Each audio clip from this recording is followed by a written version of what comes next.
इसका मतलब पाकिस्तान भी एक अब नॉर्मल मुल्क है। यस, हमारे रवैये, हमारी हुकूमत, हमारी रियासत के रवैये अब नॉर्मल है। अब आप देख लीजिए कि मुकाबला कीजिए पाकिस्तान और बांग्लादेश का। बांग्लादेश जिसको हम बिल्कुल फटीचर मुल्क समझते थे, हम समझते थे वो बचेगा भी नहीं। ये जब बांग्लादेश से इनको भीख मिलेगी तब इनको मजा। आपके नजदीक क्या पाकिस्तान भी नॉर्मल नहीं है? क्योंकि आपकी एक स्टेटमेंट मेरे सामने पड़ी है जिसे द प्रिंट ने छापा है, और ये एक हिंदुस्तानी अखबार है, उसने आपको कोट करके लिखा, और मैं कोट एंड कोट आपको बता रहा हूँ, कहना है Pakistan need to be a normal country. बिल्कुल सही बात। पाकिस्तान को, इसका मतलब पाकिस्तान भी एक अब नॉर्मल मुल्क है। यस यस, पाकिस्तान एक अब नॉर्मल, यस अब नॉर्मल मुल्क है। और मैं इसकी वजाहत अब करना चाहता हूँ।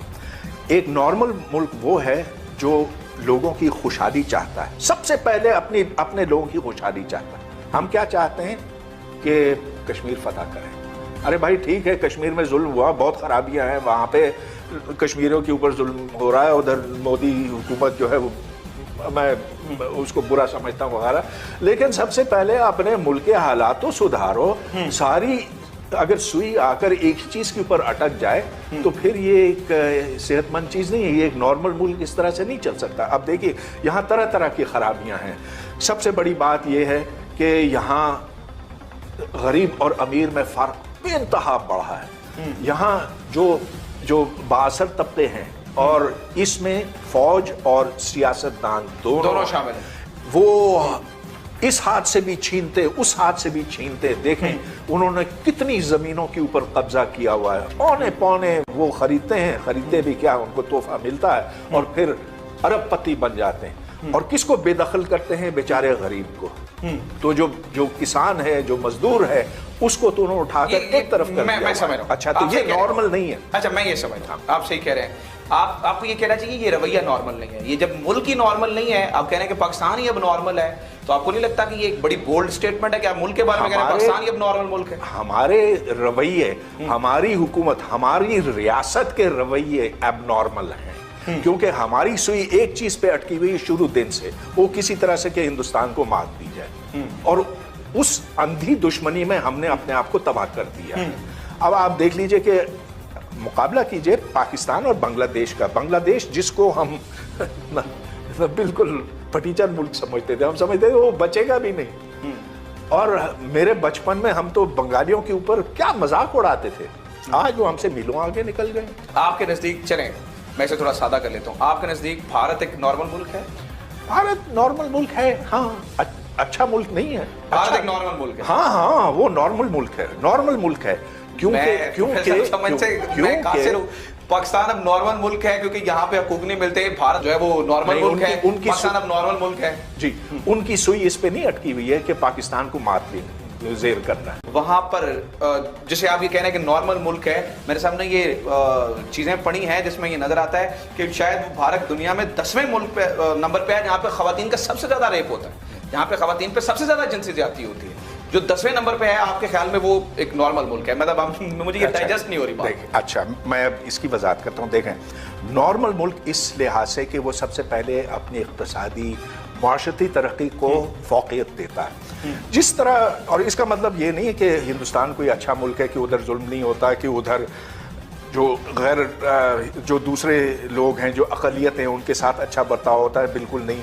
मोदी ने जो कश्मीर में किया, मोदी जो मुसलमानों के साथ कर रहा है, मैं उसकी सख्त मजम्मत करता हूँ। मेरे पास अल्फाज नहीं है इतने कि मैं उसको बुरा कहूँ, लेकिन उन्होंने देखे उनकी इंडस्ट्री कहाँ पहुँची है। वो खला में पहुँचे, हमारा खलाई प्रोग्राम शुरू भी नहीं हुआ। उधर जो उनकी यूनिवर्सिटियां हैं, बाज़ यूनिवर्सिटियां हैं जो दुनिया की बेहतरीन यूनिवर्सिटियों में शुमार होती हैं, उधर जो साइंसी तहकीक है ऐसी है कि हम रश्क करते हैं देखकर। तो ये बहुत सी ऐसी चीज़ें हैं जो एक नॉर्मल मुल्क की अलामत बनती हैं।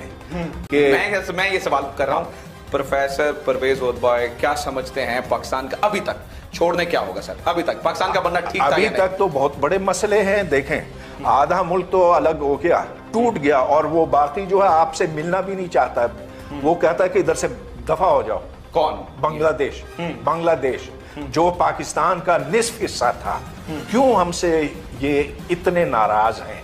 हाँ, अगर सिर्फ दो कौमें थी तो बताइए कि वो कौम अलग क्यों हो गई और वो आज कोई घास नहीं डालती आप। यानी कि आपके कहने का मतलब है दो कौमी नजरिया भी गलत था। ये वाजे हो गया कि उन्होंने कहा कि दो कौमें नहीं है, हम एक अलग कौम है आपसे, हम मगरबी पाकिस्तान की कौम से अपनी शनाख्त नहीं जोड़ते। तो दो कौमें कैसे हुई आप बताएं। इसका मतलब है मैं तो आपसे सवाल कर रहा हूं, तो बिल्कुल वाज़े, दो कौमी नजरिया नहीं है। बिल्कुल अच्छा, मुझे बिल्कुल गलत है। एक चीज मैं आपसे ये जानना चाहता हूं और ठहरिए इस बार, यहाँ जो दूसरी कौमियतें हैं पाकिस्तान में जिनका गला दबोचा गया है, जिनको बोलने नहीं दिया जा रहा है, उनमें बलोच हैं, उनमें सिंधी हैं, उनमें पठान है, उनकी आवाज तो ऊपर आने ही नहीं दी जाती है। पीटीएम को जिस तरह से क्रश किया गया, तो क्या दो कौमें हैं? कौन कहता है कि दो कौमें? चिट चढ़ती के पश्तून पश्तो क्यों बोल रहा है?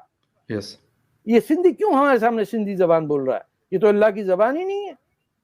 बंगाली, ये कैसे हो सकता है कि बंगाल, आज वही बंगाल 10% पर एनम ग्रो कर रहा है। आपको उसने शर्मिंदा कर दिया, जिसको आप भूखा बंगाली कहते थे। Sir, more than 30 billion US dollar के रिजर्व्स इस वक्त उनके पास, और हम 1 अरब के लिए मिन्नतें कर करके इटमी पावर है हम लोग, लेकिन वो इकोनॉमिक पावर है हमारा। ये जब बांग्लादेश से इनको भीख मिलेगी तब इनको बता। और आज भी आप उनकी सोसाइटी देखिए कि आपकी टीम से उन्होंने बदतमीजी नहीं की। नहीं सर, बिल्कुल एक सिविलाइज पीपल का पता चलता है कि वो क्या कह रहे हैं। लोगों ने फिर भी जो ग्रीटिंग थी, जैसे भी करना था, दे आर विलिंग। आपसे कोई ढंग की बात होती नहीं है। क्रिकेट मैच में आप कहते हैं इस्लाम जीत गया। अफगानिस्तान जीत जाए तो इस्लाम नहीं जीतता, पाकिस्तान जीत गया, और जो हार गया तो किसी ने नहीं कहा। आपके प्राइम मिनिस्टर ने शायद कहा ना कि victory for Islam. Sir, Sheikh Rashid ने इंटीरियर मिनिस्टर। अच्छा चले, वो हो सकता है इतना खिजाब लगाता है सर के अंदर, उसका असर हो गया होगा उसको।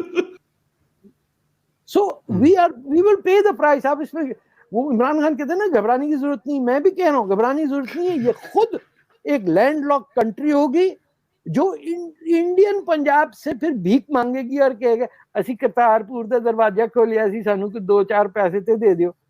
$20 आ रहे ना सर उधर, जो वो सिद्धू से मांगेंगे ये पैसे।